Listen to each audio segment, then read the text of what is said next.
In the software world, there's this constant battle with things just not working the same way everywhere. What if there was like a Swiss Army knife for tech that could fix that and do a whole lot more? Today, we're doing a deep dive into Docker. We're going to unpack how incredibly versatile it is, way beyond just, basic coding tasks. So at its heart, Docker gives you these things called containers. They're super lightweight, isolated environments. Think of it like a neat little box. Everything your app needs to run is packed inside the code, tools, settings, everything. Exactly. And the crucial part is that this box, this container, runs identically no matter where you put it. Plus, they're walled off from each other and from your main computer. That isolation, that's where a lot of the magic happens. Right. Let's start with maybe the most common use case, application development and testing. We've all been there, right? The classic developer line. Well, it works on my machine. Oh, yeah. Infamous. Docker basically gets rid of that problem. You package it all up, and boom, it runs the same for you, for your teammate, on the server, everywhere. Consistency. It's fantastic for trying stuff out quickly, too, right? Like testing a new database version or a different programming language without installing tons of junk on your system. Absolutely. Or for automated tests. You spin up a fresh, clean container for every test run. No leftover weirdness from previous runs messing things up. So it just makes tests more reliable. Totally. And think bigger picture. That consistency isn't just nice for one developer. It fundamentally changes how teams work together. It smooths out so much friction. It lets teams push out updates and features independently, much faster, much more reliably. It's really key for DevOps. Okay, so speed, reliability. Yeah. That sounds like it leads naturally into microservices. It really does. Docker is pretty much the backbone for how modern microservices are built. So instead of one giant application, you break it down into smaller, separate services. Well, precisely. And each little service usually lives in its own Docker container. Which means isolation again. You got it. So let's say your payment gateway service has a problem and crashes. Your user authentication service, still running fine in its own container. The whole app doesn't go down. It makes things way more resilient. And you can scale just the parts you need.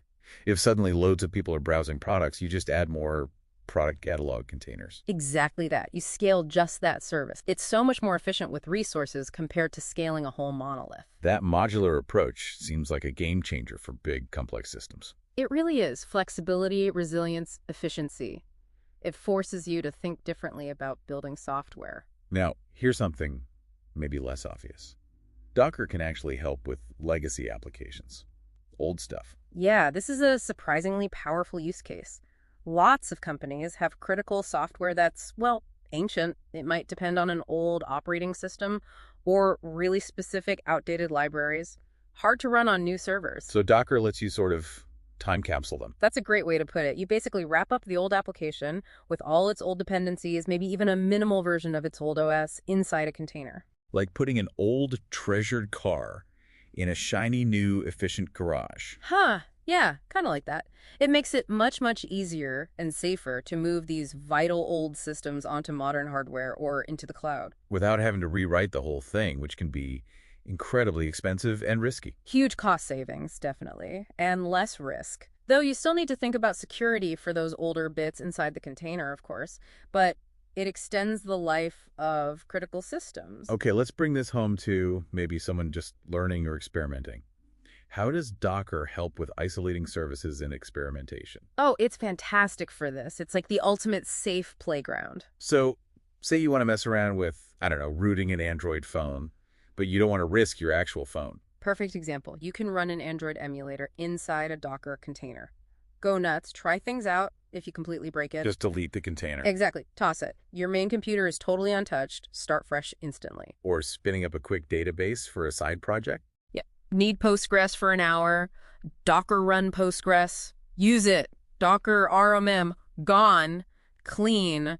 No complex installation or cleanup. It removes the fear factor from trying new or potentially risky things. Well, it really empowers you. Anyone can just dive in, experiment with new tech, test out configurations without worrying about messing up their main setup. It encourages that hands-on learning. So, wrapping this up, yeah, Docker's power really comes from its incredible range, doesn't it? It tackles that core problem of inconsistency for developers. It's the foundation for huge, modern microservice systems.